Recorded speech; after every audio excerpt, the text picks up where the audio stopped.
first we see Boone watching Saeed and Shannon interact. Boone is distracted by Hugo, who wonders why he and John go hunting every day, but get almost no game.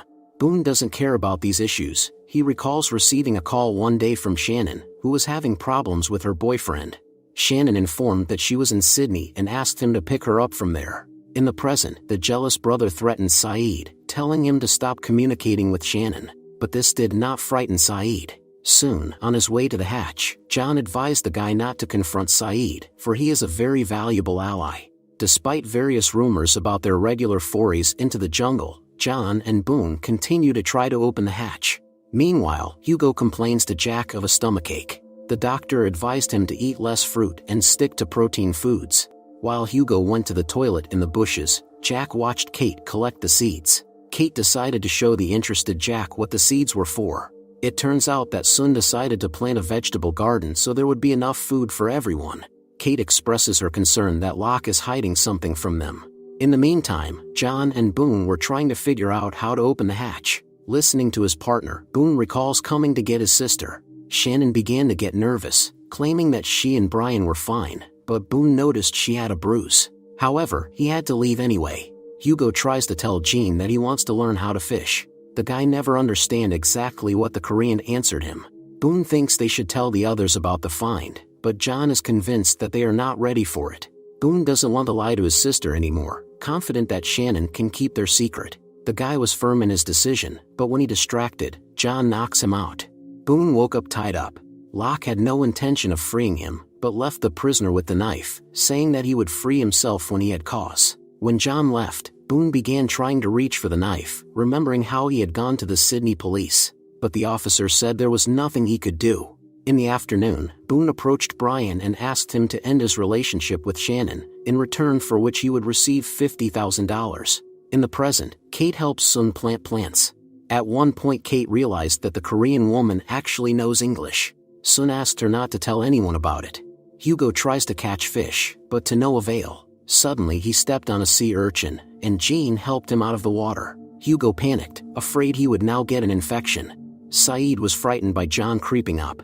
Locke was interested in the compass that Saeed had made from hand-me-downs. John left him his compass. Suddenly Boone heard Shannon calling for help, claiming to be tied up as well. Ominous sounds began to emerge from the jungle. With an effort, Boone still managed to reach the knife and free himself. He immediately rushed to his sister's aid and freed her. Together they ran away and hid. A certain entity was very close by. The brother and sister hugged each other, very frightened. Meanwhile, Saeed told Jack about his discovery. According to the compass, north is not where it really is. Saeed assumed that Locke's compass is faulty. Jack is increasingly puzzled by John's behavior. All is quiet, and Boone and Shannon came out of their hiding place. Shannon asked what his conflict was with Locke, and Boone remembered coming to get his sister, but Shannon wasn't going anywhere. Then he realized that she had set the whole thing up to get the money. In a fit of anger, Boone got into a fight with Brian. Shannon was barely able to separate them. Jack went up to John and asked how the hunting was going. Locke lied that the boars had left the valley.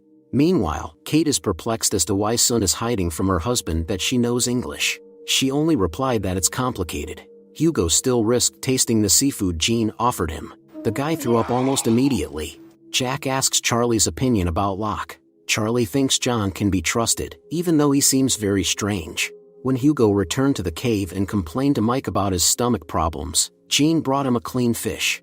Kate watched Sun and her husband from the sidelines. The brother and sister try to find their way out of the jungle. Shannon asks Boone what she and John have been doing all these days. In the end, Boone decides to tell her about the hatch. Suddenly the evil essence made itself known again. The brother and sister ran, but at some point some force swept Shannon into the air. Searching for his sister, Boone recalls how Shannon came to him. Brian stole all her money and ran away. Shannon begins to claim to be aware of Boone's feelings for her. At first he denied everything, but then he responded by kissing her. There was an intimacy between them.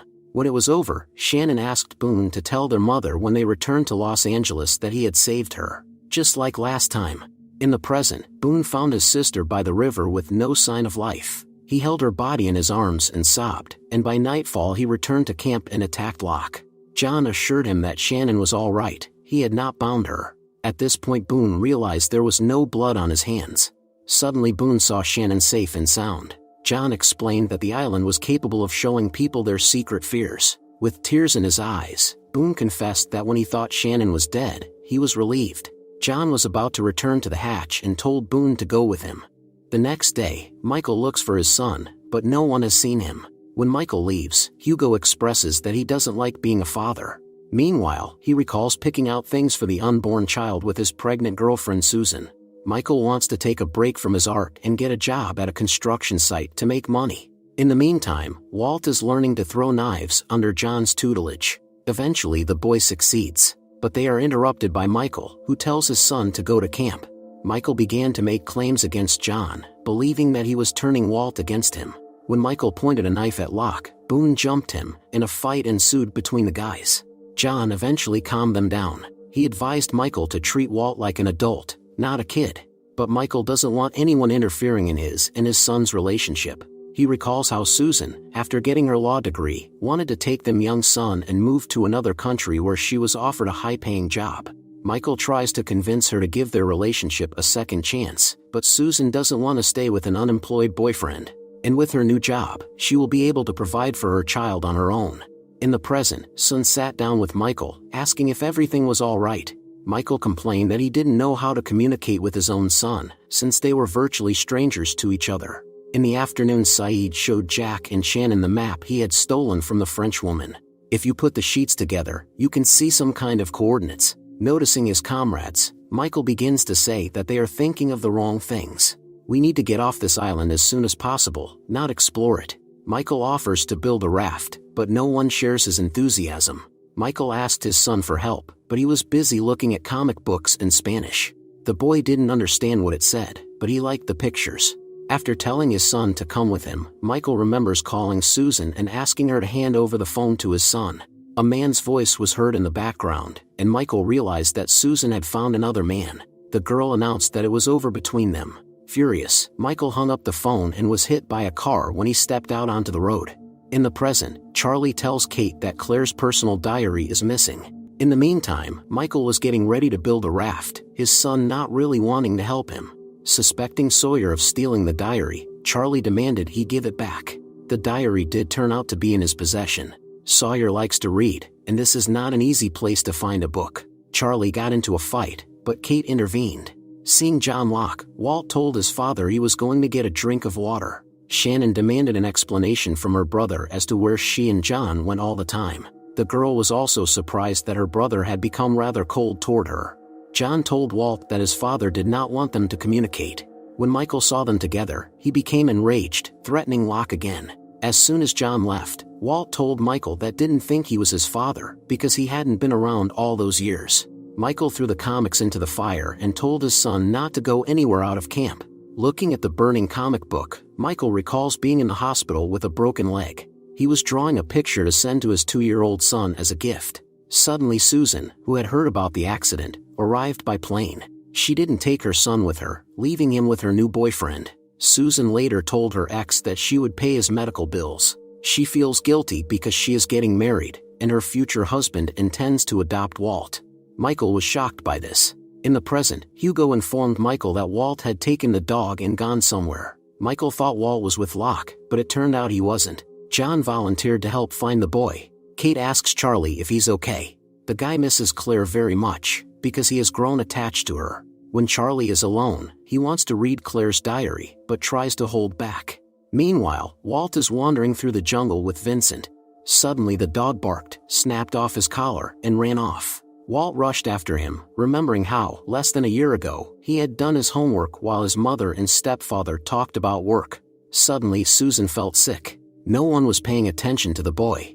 At some point, a bird crashed into the door glass. In the present, an evil entity began to loom over Walt. Michael recalls Brian coming to him and informing him that Susan had passed away yesterday. She had a severe blood disease and had burned up in a week. Brian said he loved Susan, but he didn't want to be a father to Walt. Michael was shocked because he hadn't seen the boy in 9 years. Even more shocking was when Brian said that Walt is different. Michael and John found the collar and then heard screams. Michael recalls flying to Sydney to pick up Walt. The nanny handed him a box containing something very important to the boy. John and Michael saw Walt being hunted by a polar bear. Memories Michael again returned to the past. For the first time in 9 years, he and his son met. Both didn't know how to behave. Walt refused to go with his father, but there was no choice. John and Michael worked together to rescue Walt and chase away the polar bear. Father and son embraced, and in the evening, by the fire, Michael gave Walt that very box. In it lay all the drawings and letters he had written him for 8 years. Susan didn't show them to her son, but she didn't throw them away. Charlie couldn't help but read Claire's diary. The girl wrote that she liked Charlie a lot, but there was something else interesting in it, which Charlie shared with Saeed and Jack. Claire had nightmares about a certain black rock. Rousseau had mentioned the place in her stories, too. Saeed realized that the coordinates on the map might lead to that very rock. At night in the jungle, John and Boone heard a rustling noise. Boone was frightened, hoping it was an escaped dog, but suddenly Claire came out of the jungle toward them. Please don't forget to subscribe to the channel.